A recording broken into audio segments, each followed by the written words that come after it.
les choses. C'est toujours sur la chaîne de Nella. Elle avait il y a un jour. Ça va les amis? Donc on va écouter, on va analyser et puis voilà. C'est pas ma théorie. Hier même je me posais la question pour savoir comment ça se fait que le pasteur Marcelo, comment ça se fait? Au revoir l'homme soldat. Bon, ça se fait que le pasteur Marcelo, comment ça se fait que Blanche et tout, malheureusement, je me suis dit qu'elle était avec les enfants. En fait, je me posais la question. Voilà. Donc, là, j'ai ma réponse. On explique un peu comment s'est déroulé le voyage de cette femme-là. Ma belle, je respecte les croyances de chacun, cependant la défunte était chrétienne. D'accord, Madame Elou, il n'y a pas de souci. Écoutez ça. Et puis, voilà. C'était le jour des obsèques. Il a dit à Oracle, on ne parle pas aux morts, tu n'as pas à parler ici à ta maman. Donc, même le discours pour dire au revoir à la maman, le fils, il n'a pas pu faire. Donc, voilà. Donc, ça, c'est chacun et ses croyances. Moi, je crois que, quand bien même j'ai connu quelqu'un, j'ai le droit de faire un discours et j'ai le droit de parler. Tandis que l'oncle de Oracle, la famille Candelo, ils sont venus, ils ont quand même parlé. C'est normal de parler, de dire à la personne ce qu'elle a fait de bien, comment les choses se sont déroulées. C'est normal, je fais un discours en l'honneur de la personne. Je dis même ça, on a volé même ça, tu voles ces moments-là à tes enfants, quoi. Même si ce sont vos croyances, même si ce sont les croyances, mais il y a quand même des choses dans la vie, il faut être un peu réaliste. On a perdu quelqu'un, on va faire un discours. Moi, j'ai fait un discours, j'ai mal, on a passé des moments avec toi, donc voilà, hein. Chris, oh, tu étais là, Longwa, toi, tu préfères faire mon buzz pour avoir les vues. Maintenant, qu'est-ce qu'il en est? Comme c'est le cas, qu'est-ce que tu vas faire? Ici, tu viens ouvrir ton gosier juste pour mal parler. Le matin, vous vous réveillez, dans votre vie, il n'y a rien à faire. Vous venez vous ouvrir vos bouches sur le panel des gens. Moi, quand j'apprécie pas les gens, je ne rentre pas dans leur panel, hein. Ça va? Maintenant, oui. Et moi, je vous soutiens de tout mon cœur. En tout cas, ce que vous dites est vrai. Moi, j'ai été mariée pendant 2 ans avec un pasteur. Je sais de quoi ils sont capables, les pasteurs. J'ai été mariée pendant 2 ans avec un pasteur. Je sais de quoi ils sont capables. Donc moi, franchement, ce que je trouve dans cette histoire, le pasteur Marcelo, il est tellement louche dans ces... En tout cas, pasteur pendant 2 ans. Et ça, les croyants, ils faisaient croire qu'on faisait un bon couple. Ils faisaient croire à tout le monde qu'on était un couple parfait. Alors que moi, je savais dedans que je vivais un calvaire avec ces pasteurs-là. D'accord. Je ne sais pas si je me fais comprendre. Il faut pas sous-estimer. Les pasteurs, ils sont des démons. Beaucoup de pasteurs vous font croire qu'ils sont des pasteurs, mais en fond, ils sont des démons. Moi, je monte aujourd'hui dans les lives pour soutenir. Vraiment, s'il y a quelque chose qui ne va pas, il faut que nous soutenions les femmes. Soutenons. Les pasteurs, ils sont démoniaques. Beaucoup de nos pasteurs de nos jours, ils sont démoniaques. Je suis d'accord avec toi, hein, parce que il y a beaucoup de femmes qui en parlent aussi, de femmes de pasteurs, ils souffrent énormément, mais ces femmes-là, ils essaient toujours de garder la belle face, ils font semblant devant les gens. Mais la réalité, c'est que dans leur foyer, c'est le feu. Une fois que la prédication est rentrée, une fois qu'ils rentrent à la maison, il y en a énormément qui sont en souffrance, il y en a énormément qui sont maltraités par leur mari. Et parfois, ces femmes-là, elles ont du mal à se confier. Pourquoi? Parce que le mari, il est tellement idolâtré, il est tellement mis sur un piédestal que quand sa femme va commencer à parler, ils vont commencer à dire à la femme, oh, tu mens, à toi c'est le diable, à toi, alors que non, il y a des réalités qui sont là en fait, hein. En dehors que ce soit des hommes de Dieu, ce sont aussi des êtres humains, et pour moi je dirais, il y a énormément de pasteurs qui sont malades psychologiquement. Au lieu d'aller se faire soigner, ils vont se mettre dans la foi, et c'est dans leur foi là qu'ils commencent à faire des bêtises. Je suis d'accord avec toi parce que moi, j'ai vécu la même chose. Ce que tu dis là, c'est ce que moi, je vivais. Quand on sortait, on allait dans l'église, il faisait croire que j'étais une très bonne épouse. Il faisait croire à tout le monde que notre couple était un couple parfait. Mais quand on rentrait dans la maison, ce que moi, je voyais, j'ai même pas supporté les désas là. Je sais pas comment j'ai eu le cardio de supporter ces désas. Quand je quittais dans les foyers, c'était moi qui m'a traité de tous les noms. Puisqu'il y avait personne qui me croyait d'abord. Les croyants qui disaient que c'était moi qui étais la mauvaise femme et tout.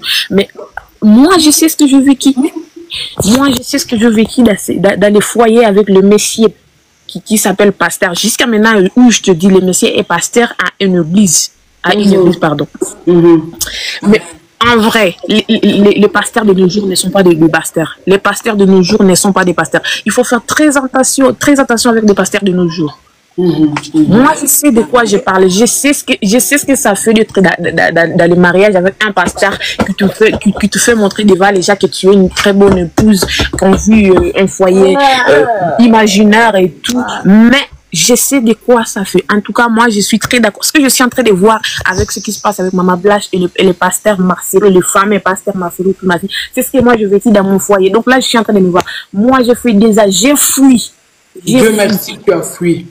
J'ai fui. Mais j'imagine je ne sais pas, les 19 ans que Maman Blanche, que son âme repose à paix, qu'elle a vécu avec ses pasteurs, ses fameux pasteurs. Elle a pu supporter combien de fois.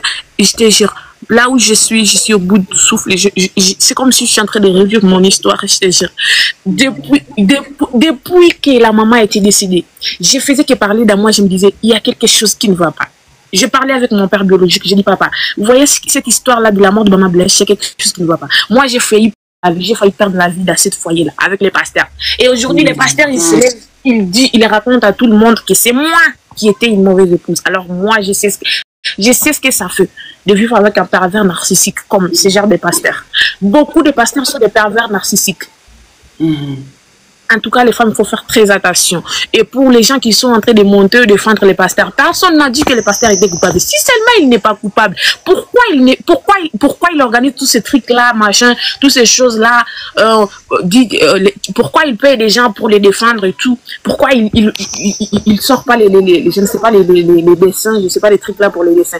Il n'a qu'à faire. Il est le pasteur. Il a dit lui-même qu'il va faire les procès à tout le monde qui va mal parler sur son nom. Ok, oui, on est d'accord qu'il n'est pas coupable, c'est un homme de Dieu.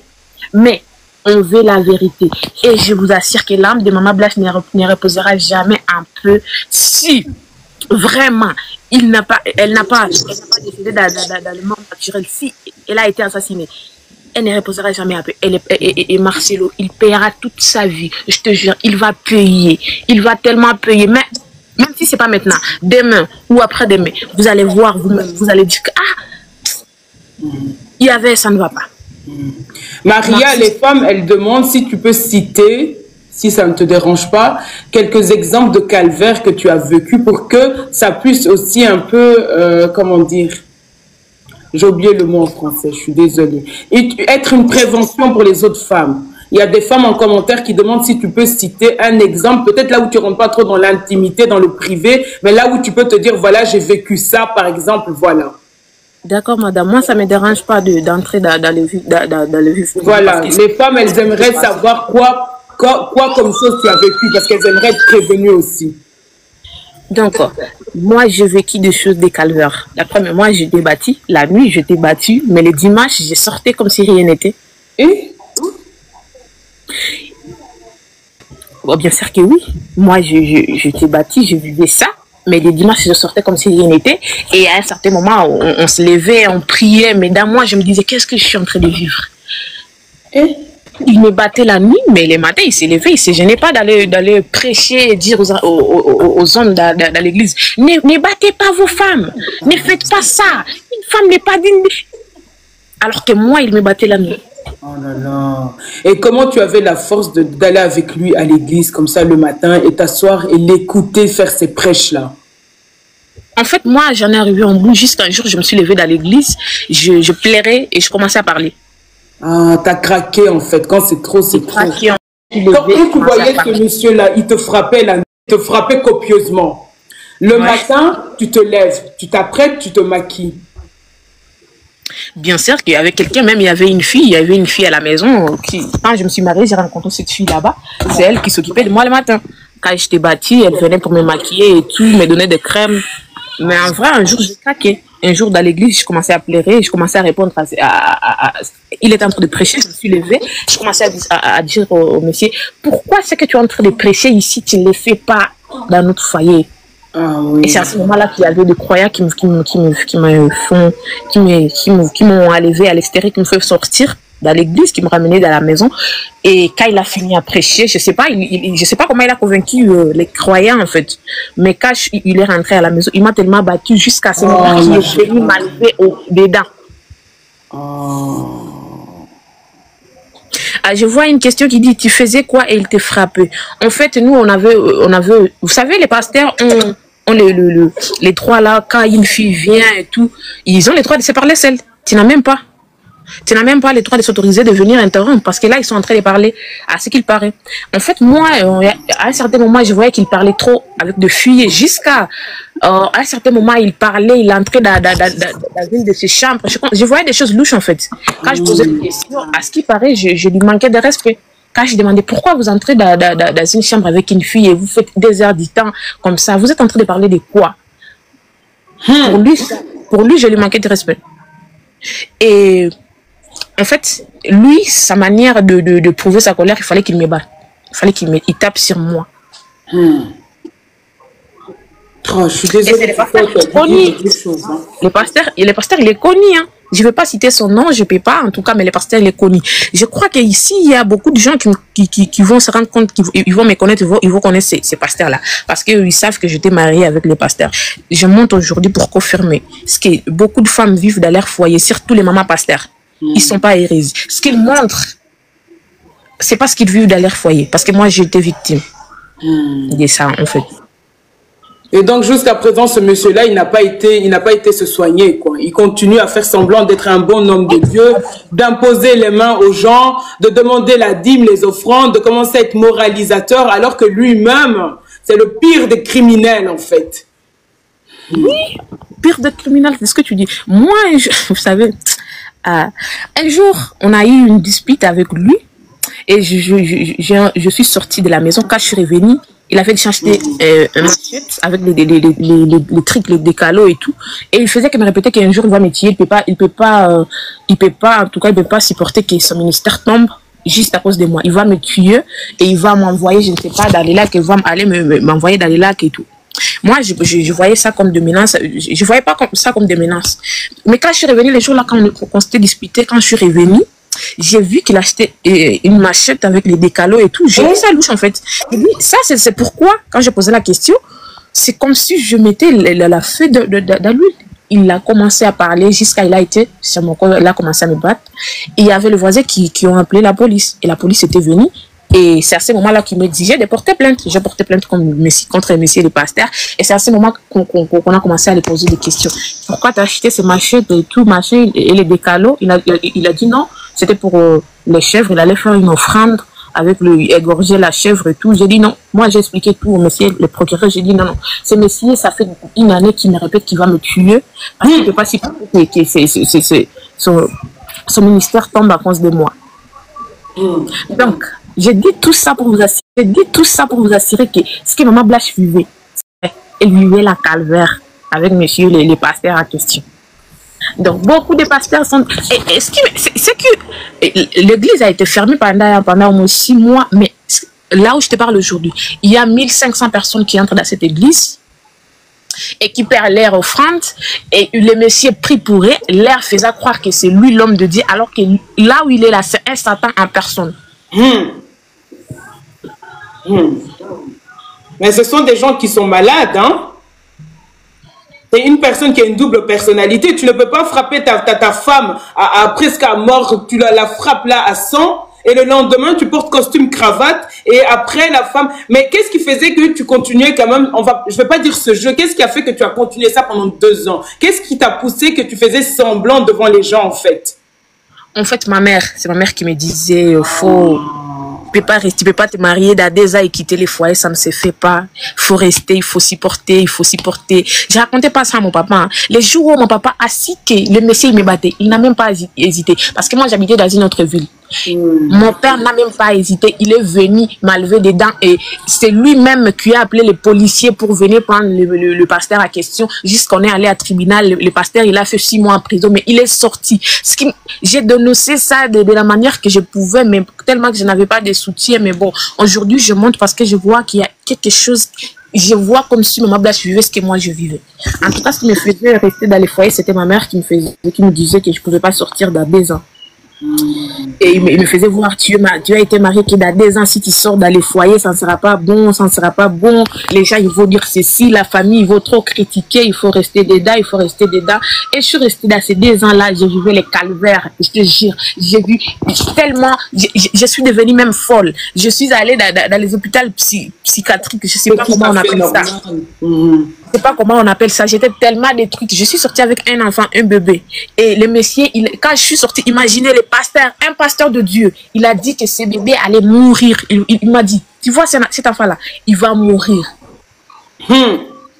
Et quand je suis sortie, l'enfant est tombé tellement malade jusqu'à... Je suis allée pleurer sur d'autres églises. J'ai raconté ça à d'autres pasteurs, mais personne ne réagissait. Ils disaient non, tu vois, les histoires là des hommes de Dieu, on ne peut pas entrer à profondeur parce qu'on ne sait pas quel Dieu il sert et tout. J'ai dénoncé ça de la manière que je pouvais, mais il n'y avait personne qui me soutenait.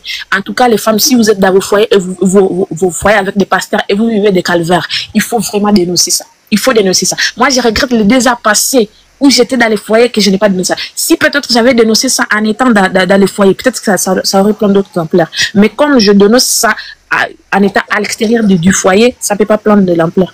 Ben si, ça peut prendre de l'ampleur parce que tu as de la crédibilité, parce que toi-même, tu as été femme de pasteur. Toi-même, tu as vécu l'expérience horrible pendant 2 ans. Donc, tu es très bien placée pour comprendre les femmes de pasteur. C'est pour cela que quand tu as vu que Maman Blanche, elle a eu cette histoire, ça t'a tilté dans le cœur, ça t'a fait mal parce que tu sais exactement ce qu'il en est. Parce que comment un homme, soi-disant de Dieu, tu frappes ta femme la nuit, tu la frappes copieusement, et le matin, le même homme de Dieu, il est devant la chair. Tu vois, c'est là que quand tu regardes la personne, même toi-même en tant que femme, quand tu regardes la personne, tu te dis, mais est-ce qu'il est malade ou pas? Tu te dis, mais lui, il est fou, et même tu es dégoûté de la personne. Jusqu'un jour, j'ai craqué. Tu as un dégoût total de la personne, en fait. On était dans l'église, c'était le dimanche, et j'ai craqué. En fait, je pense que ce qui m'a fait craquer, il était debout devant moi et il prêchait à profondeur jusqu'à il y avait d'autres croyants qui commençaient à pleurer. Et moi, je dis, il prêchait concernant les hommes qui battent leurs femmes et tout. Quand il prêchait comme ça à profondeur et tout, je vis un homme là de rire commencer à pleurer. Oh Dieu, que Dieu me pardonne, je peux plus battre ma femme et tout. Moi, je dis, pourquoi ce que toi tu es en train de prêcher là? Pourquoi tu le fais dans notre foyer? Pourquoi c'est ce que toi tu pratiques? Toi, tu ne pratiques pas ce que tu es en train de dire. Et je dis tellement à haute voix, il y avait des diacones et des diaconesses qui sont venus me prendre pour me ramener à l'extérieur en fait. Mais en tout cas, j'ai craqué. Le souci, c'est que ces gens-là, ils sont soutenus aussi par leur entourage, tu vois. Mais justement, comme tu dis, le système de l'église, là, les diacres, tout ce qui s'ensuit, il y en a qui les soutiennent dans leurs bêtises et aussi leur maman, leur papa, la famille les soutient. Donc, quand tu es en face d'un monstre comme ça, c'est mieux aussi que toi, si tu trouves des gens qui te croient et ce que tu as fait, franchement, Maria, c'est ce qu'il fallait faire, c'est partir. Parce que sinon, malheureusement, Dieu le sait, tu serais peut-être malheureusement comme Maman Blanche aujourd'hui et lui, il aurait continué sa vie comme si de rien n'était. Parce que c'est ça qu'elle a vécu dans son foyer. Elle a été conseillée aussi, je ne veux pas dire par la maman, je ne veux pas accabler la maman, mais je pense qu'il y a aussi un rôle à jouer des mamans. C'est ça que je dis, moi, vos vies, ta vie, tu dois la prendre en main. Quand tu es une femme adulte, quand tu es un homme adulte et tout, tu es amené à réfléchir par toi-même, ok? C'est toi qui vis les réalités dans ton foyer. Tu n'es pas là pour faire plaisir à maman, papa, tu es là aussi pour vivre ta vie. Si tu vois que ta vie est en danger, si tu vois que ce n'est pas un caprice, que tu vois que ça ne va pas, franchement, prends tes affaires sans même dire à la personne, oui, je vais m'en aller. Parce que des gens comme ça, quand tu vas les regarder dans les yeux, tu vas dire, je vais partir avec mon enfant, je vais te laisser parce qu'elle, elle est partie dire ça à l'homme-là. Ils ne vont pas accepter cela. Ils seront prêts à tout pour te détruire. Donc, tu prépares ton départ sans rien dire de manière intelligente. Si tu ne travailles pas, tu trouves un travail, tu te trouves des choses, tu fais comme si de rien n'était. Quand tu as tout ce qu'il faut, tu pars du foyer sans rien dire. Voilà. En fait, parce qu'une fois que tu dis à ces animaux-là que tu vends, ils vont commencer maintenant à vouloir te tuer. Bah, bien sûr que oui. Bien sûr que oui. Moi, il m'a affirmé tellement que si un jour il me croise en route, il me ferait quelque chose que même mon propre père ne pouvait pas imaginer parce que lui, il détestait beaucoup mon père parce qu'il savait que mon père ne pouvait pas autoriser que je sois battue dans mon foyer. Mais ma mère, ma mère avait tellement la honte. Ma mère qui me disait, il faut jamais quitter le foyer. Moi, avec mon père, j'ai pas quitté ton père à 2 ans. Mais toi, si tu es dans le foyer puis tu quittes à 2 ans, il y a beaucoup de gens qui vont parler sur toi, qui vont être une mauvaise épouse. En fait, vous savez, nous, les femmes en Afrique, on n'est pas valorisées. En Afrique, nous, les femmes, c'est nous qui gardent les foyers. En fait, c'est ce que les gens disent. C'est nous qui gardons les foyers. Si un foyer se brise, c'est la femme qui a brisé ça. Ils savent pas qu'il y a aussi des hommes de briseurs de foyers. C'est nous les femmes en Afrique qui brisent des foyers. En tout cas, moi, j'ai assumé. J'ai quitté les foyers dans 2 ans de mariage. J'ai quitté parce que j'étais mariée à un pasteur qui s'avère être un pervers narcissique. Et s'il le faut, parce que je vois une personne qui monte, qui vient de Monteux, que je connaisse, qui entre dans cette église-là. Si quelqu'un vient m'attaquer, oh, franchement, je vais même sortir tous les preuves que ce pasteur-là, c'est un pervers narcissique. Est-ce que vous pouvez imaginer que les pasteurs couchent avec des petites filles, des petites filles mineures dans leur église-là? Ils vous font croire qu'ils sont en train de prier pour eux. Mais en vrai, ils couchent avec vos petites fillettes là-bas. Ma belle, franchement, Maria, si tu dois parler, que tu dois dénoncer les choses et que tu as la conviction que tu dois faire ça, il faut le faire. Hein? Il ne faut pas se taire. Si c'est ton combat, si c'est ce que tu as à cœur, si c'est ce que qui te prend dans les tripes de dire je vais te dénoncer, il faut te lancer dedans et tu dénonces. Mais tu dois savoir que quand tu te lances aussi dans ce genre d'histoire, c'est normal que tu auras des combats de part et d'autre. Tu comprends ce que je veux dire?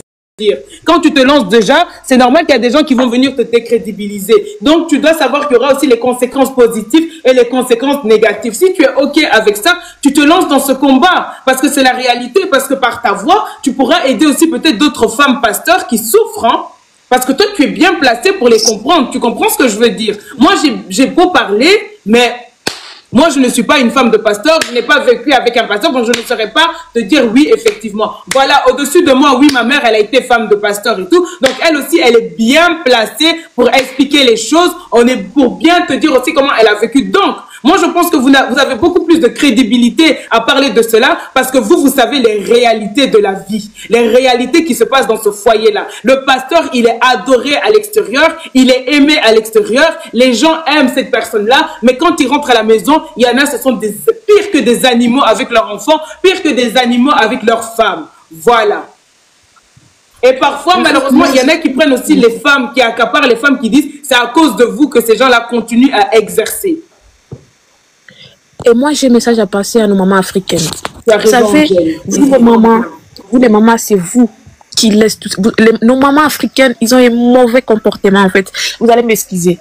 Non, mais ici, tu parles librement, tu dis ce qui se passe dans ton cœur. Hein? C'est tout. Hein? Oui, bien sûr. Merci beaucoup. J'ai dit ceci. Nos mamans africaines, vous allez m'excuser. Vous avez un mauvais comportement. Si ta fille, que tu as porté 9 mois, elle vient te dire que j'ai été bâtie. Par exemple, moi, je donne par exemple mon exemple. Moi, j'appelais ma maman, je disais, maman, ça ne va pas. Je ne suis pas bien dans ma tête. J'ai vu un calvaire. Je ne veux pas bien. Je peux même mourir. J'ai fait une crise de tension un jour. Nulle part, j'étais en train de marcher et tout. Mais j'ai fait une crise. On m'a amené à l'hôpital. Il y avait une maman qui m'a parlé. J'ai dit, dans mon foyer, ça ne va pas. Il m'a dit, pourquoi tu ne quittes pas dedans? Je dis, ma maman, elle ne veut pas autoriser. Jusqu'à ma mère, elle est allée même trop loin. Elle est allée jusqu'à me dire, si je quitte dans cette foyer, elle va me maudire. Elle ne peut pas autoriser que sa fille quitte dans le foyer dans 2 ans. Et j'avais cette peur-là. Je ne pouvais pas. Dans les 2 ans-là, je ne pouvais pas. Je me disais, comment je vais quitter dans ce foyer? Je n'ai rien sur moi. Même pas elle se fera. En fait, ce que maman Blanche était en train d'expliquer dans l'audio, là, que les pasteurs ont souvent l'habitude de donner l'argent à leur famille. Moi, j'ai vécu ça. Les pasteurs, vous voyez l'offrande là qui donnent, c'est ceux qui nous nourrissent à la maison, c'est ceux qui fait tout. Merci de parler. Toi, une femme, tu ne verras jamais un CFRA. Il va te donner l'argent de la nourriture et tout, mais tout l'argent, c'est lui qui contrôle ça. C'est lui qui a le contrôle de tout, vos dîmes que vous payez là, je ne sais pas, les dîmes, l'offrande de qui, les sacrifices. C'est ce qui nous nourrit, c'est ce qui nous fait enrichir. En tout cas, moi, j'ai beaucoup à parler de ça. Les femmes, si vous êtes mariés avec des pasteurs pervers narcissiques, pardon les femmes, pardon, il faut vraiment, il faut en parler, il faut sortir dedans. Il ne faut pas cacher. Moi, j'ai caché ça pendant 2 ans. J'ai sorti comme ça, tu me vois, ah, voilà la femme du pasteur qui arrive. Sans compter que j'étais moins âgée, bien sûr, mais il y avait des gens qui me respectaient parce que j'étais maman pasteur. Mais au fond, quand je rentrais dans la maison, je me demandais, Seigneur, est-ce qu'un jour, je vais quitter dans ce monde? Moi, j'ai passé à me suicider. J'avais un bébé, mais j'ai passé un jour à me suicider. Je me suis dit, comme ma mère ne veut pas que je quitte ce foyer, tant mieux que je quitte ce monde. Ah ouais, c'est compliqué. Hein. Je vois quelqu'un qui écrit que c'était une bonne mère. Bien sûr que ma mère, c'est une bonne mère, mais pas au point d'exagérer jusqu'à ce niveau de dire à sa fille de ne pas quitter le foyer où la fille expliquait ce qu'il vivait. Moi, je n'ai jamais expliqué à mon père ce que j'ai vécu. Mon père, il a attendu par un proche que je vivais les calvaires. Il n'a même pas hésité, imagine. C'était une bonne mère sur certains points, mais quand ta fille, donc l'enfant que tu as tenu dans ton ventre pendant 9 mois, que tu as couché avec la douleur, que tu as fait les nuits, que tu t'es battu pour son éducation, quand cette même enfant-là qui devient une femme plus tard te dit « Maman, ça ne va pas dans mon foyer, on me bat, je suis presque à la mort », tu ne dis pas à ta fille « Reste dedans », ça va ? Tu dis à ta fille, sors de ce foyer. Tu t'en fous du regard des gens parce que sinon c'est ta fille que tu vas enterrer et tu n'auras que tes yeux pour pleurer. Voilà, c'est ça aussi qu'on appelle des bonnes mamans.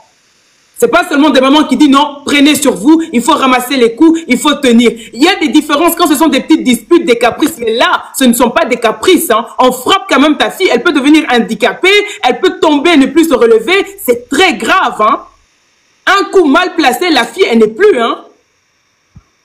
Ah oui, parce que les gens ne comprennent pas. Il y a certains coups qu'on peut un coup mal placé, comme tu viens de le dire, là, tu n'es plus. C'est ce que moi, je me disais dans ma tête. Les jours où ce monsieur va me frapper, quelque part où ça va me toucher. Et je meurs. Qu'est-ce qu'il va expliquer aux gens? Il va dire que je fais une crise cardiaque, comme le dit Marcelo dans ses propos. Il va expliquer que j'ai fait une crise cardiaque. Il va expliquer que j'avais une maladie, je ne sais pas quoi. Je me rappelle, un jour, il m'a battu, je suis allée à l'hôpital et j'étais enceinte de 7 mois. Il a expliqué au docteur que je ne vais pas bien dans ma tête. J'ai des problèmes j'ai des problèmes mentaux. Et tout ce genre de choses, alors que j'étais bâtie la nuit. C'est pour ça que je me suis évanouie. Ils m'ont ramenée à l'hôpital. Je me suis retrouvée à l'hôpital et j'étais enceinte de 7 mois. Si je ne me trompe pas, 6 ou 7 mois. Mais il a expliqué au docteur que j'avais des problèmes mentaux et que ça m'arrive parfois de me cogner sur les murs. Est-ce que vous pouvez vous rendre compte de ça? Mais c'est horrible ce que tu as vécu. Vous savez, les amis, des pervers narcissiques, ce sont des gens qui sont malades, mais ils s'ignorent. Hein. Mais dans leur tête, eux, ils pensent qu'ils vont bien. Et ils vont dire leur maladie, ils vont attribuer ça aux gens. Toutes leurs pensées bizarres, tous leurs comportements bizarres, ils vont attribuer ça à leurs victimes. Voilà. Tu as vécu le calvaire, ma belle. C'est horrible. Hein? Mais j'espère que psychologiquement, tu es en train de te soigner parce que quand on sort d'une relation comme ça nous laisse des séquelles. Hein? Dieu merci, je suis en train de me soigner et je crois que ça va aller maintenant où je trouve. J'avais vraiment tellement envie de parler quelque part quand je vis que vous m'avez accepté de parler. En tout cas, merci beaucoup. Tu peux pas te rendre compte de comment tu m'as aidé, mais en tout cas, tu m'as aidé beaucoup. Parce que là, je me sens comme si je suis en train de parler à quelqu'un qui me comprend mieux plus que même n'importe qui en fait. C'est important, Maria, de se confier, de mettre les mots sur ce qu'on a vécu, sur l'enfer qu'on a vécu. Parce que quand tu parles comme ça, tu ne sais pas, peut-être que tu es en train de sauver d'autres femmes aussi. Tu comprends ce que je veux dire? Peut-être qu'il y a d'autres femmes qui vivent le même calvaire, que ce soit des femmes de pasteurs ou d'autres femmes qui sont mariées à des responsables des églises et tout, et ils font semblant. Donc le matin, tu souffres dans ton mariage, le matin, tu te lèves et où tu as la force de te laver, de te maquiller, de t'apprêter, de t'asseoir à côté de la personne même qui t'a tabassé copieusement la nuit, et puis tu dois venir à l'église. Quand tu arrives à l'église, tu dois garder le faux sourire, mais tu vas devenir malade, hein, et tu dois accueillir les gens. Bonjour maman pasteur, ça va? Oui, ça va, ça va. Bonjour Margot. Et puis après, tu vois ces mamans pasteurs-là, tu es obligé, tu vois le mari, il est là avec son micro, il est en train de faire des rokaraba, chakaraba, alors qu'à la maison, tu sais qu'il t'a frappé copieusement. Tu vois les gens qui tombent en sang alors que tu sais qu'il t'a copieusement tapé. Oh! Est-ce que vous vous rendez compte que vos petites filles que vous amenez là, je ne sais pas, pour aller, je ne sais pas, on va prier pour les petites filles là qui ont 15, 16, 17. Ces filles-là, on ne prie pas pour eux. Ces filles-là, je vous dis, les mamans, faut pas amener vos filles à l'église, de veiller là, de petites veillées, je ne sais pas, pour prier pour les jeunes. Faut pas amener vos filles. Je vous en supplie, les mamans, écoute-moi. Je ne suis pas la seule femme à accuser ça. J'ai suivi un live un jour, il y avait une femme de pasteur qui était en train d'accuser ce genre de choses. Moi aussi, je vous affirme aujourd'hui que vos filles, ne les amenez pas dans ce veillée-là. Tu peux imaginer que tu vois un pasteur en train de prêcher là-bas. Mais les soirs, il a couché avec une petite fille, une mineure en fait. Tu te dis, mais celle-là, elle est mineure. Pourquoi tu n'as pas pu chercher une maman qui est martyre dans l'église? Tu as trouvé que celle-là. Et toi, tu caches ça. Tu es obligé de cacher ça. Parce que tu n'as pas besoin que le ministère tombe à cause de toi en fait. Mais tu vois la petite fille là, demain, elle va venir te dire, bonjour maman. Tu dis, ah, mais la petite fille, est-ce qu'elle a raconté tout ce qui s'est passé à sa maman? Mais parce qu'il y a des petites filles aussi, il y en a qui sont malheureusement abusées et il y en a aussi, elles sont vicieuses, hein, se dire je couche avec un homme. Parce que quand tu es un pasteur, tu es quand même, on va dire, adoré. Tu comprends ce que je veux dire? Aimé par les gens. Tu es quand même la grosse tête de l'église. Donc il y a des filles là. Oui, bien sûr.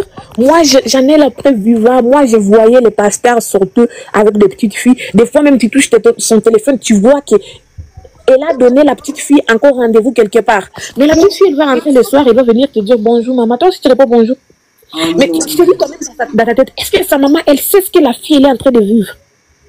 Parce qu'on a fait croire que le pasteur, c'est le Dieu. Si elle dit ça à sa maman, elle va être maudite toute sa vie.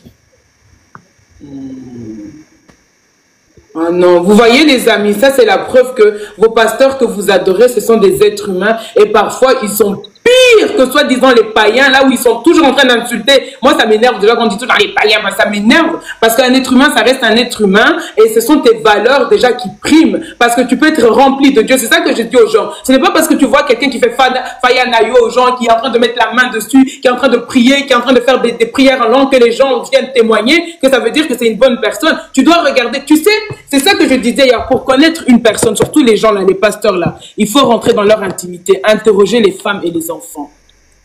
Oui, bien sûr. C'est eux qui les connaissent.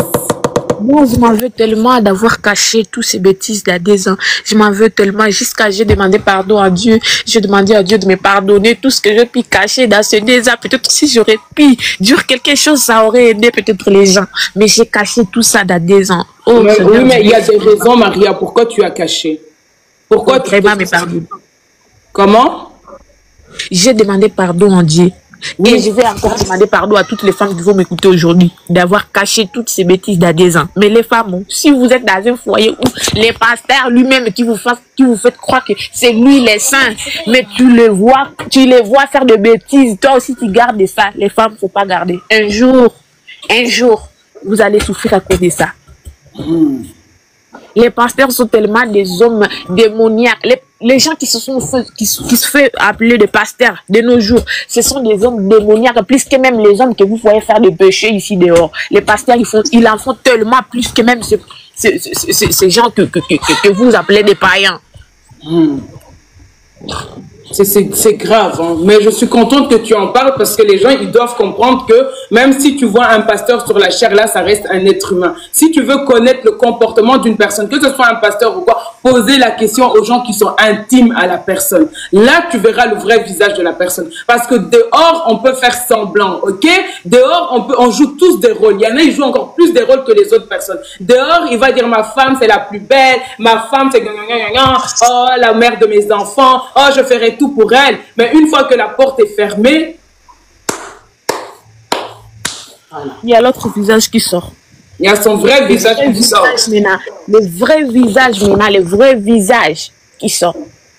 Et tu m'étonnes que tu es aussi un peu comme Péniel, les femmes qui ont fui, hein, les hommes pasteurs comme ça. Au moins, Péniel, elle a sauvé sa vie. Malheureusement, Blanche, elle n'a pas su faire ça. Elle est restée là, elle a tenu sur elle, elle a...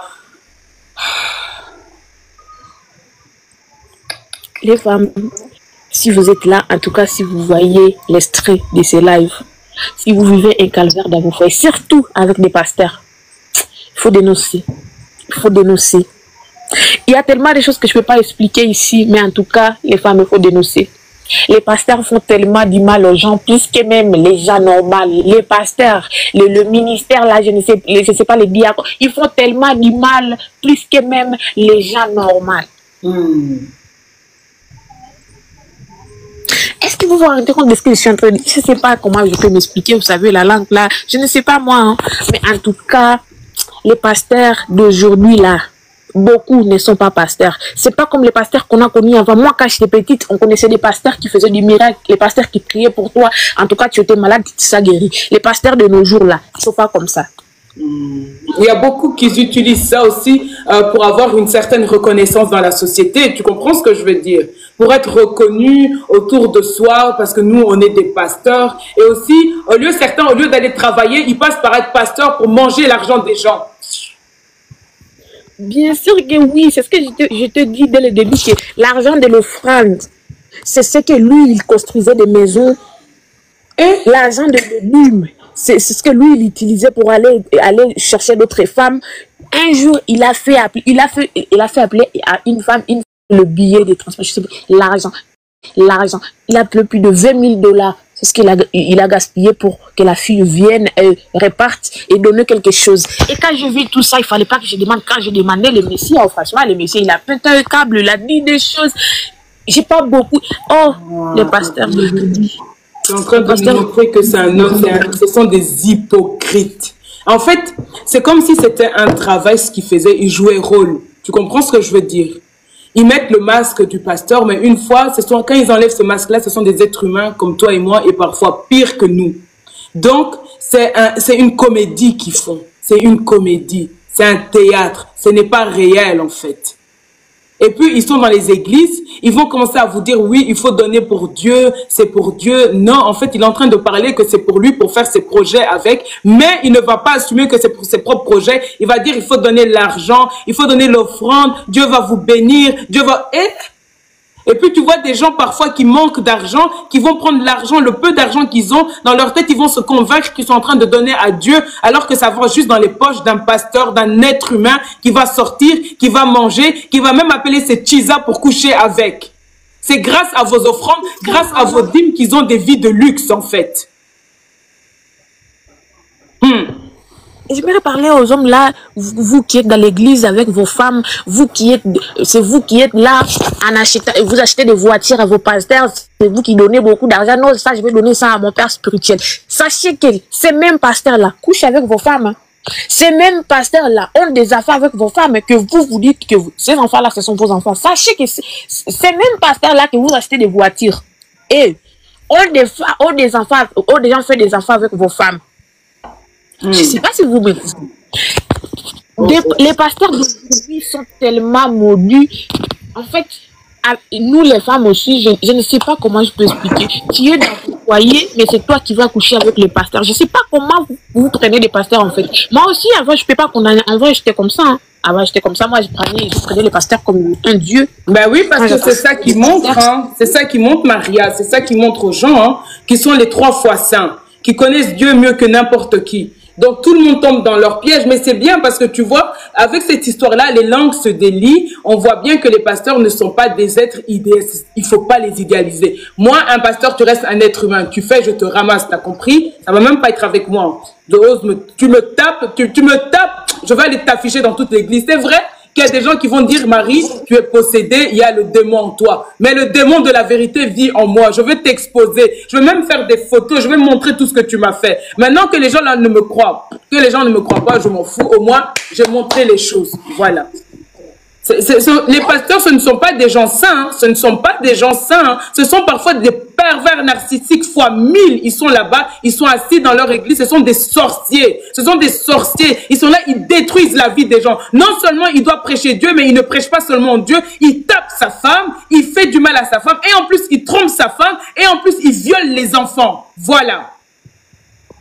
Bien sûr. Et puis, il va même très leur faire des enfants avec les femmes de leurs croyants. Voilà. En fait, pour eux, c'est toutes des choses sales qu'ils ont mis en place. Comme après, ils se couvrent par « je suis un homme de Dieu ». Quand tu commences à les dénoncer, ils vont dire « ne touche pas à nos oins ». Ferme ta bouche, vois quel oin. Ta Bible, je la... Avec moi, ça ne peut pas fonctionner. Et les mamans, ils ont un rôle à jouer, les mamans dedans. Quand vous entendez que vos enfants... Mais même les enfants, excusez-moi. Je sais qu'il y a beaucoup de respect qu'il faut avoir pour nos parents. Mais moi, je suis de sorte que quand vous êtes des adultes, être adulte, c'est pas seulement physiquement, c'est aussi psychologiquement. Quand tu vois que ça ne va pas dans ta vie, n'attends pas non plus l'approbation de quelqu'un pour partir de là. Tu peux partager cela avec tes parents. Tu peux dire, voilà, maman, papa, voilà ce qu'il en est, je vis ça dans mon foyer. Moi, j'ai pris la décision de partir. Voilà. Maintenant,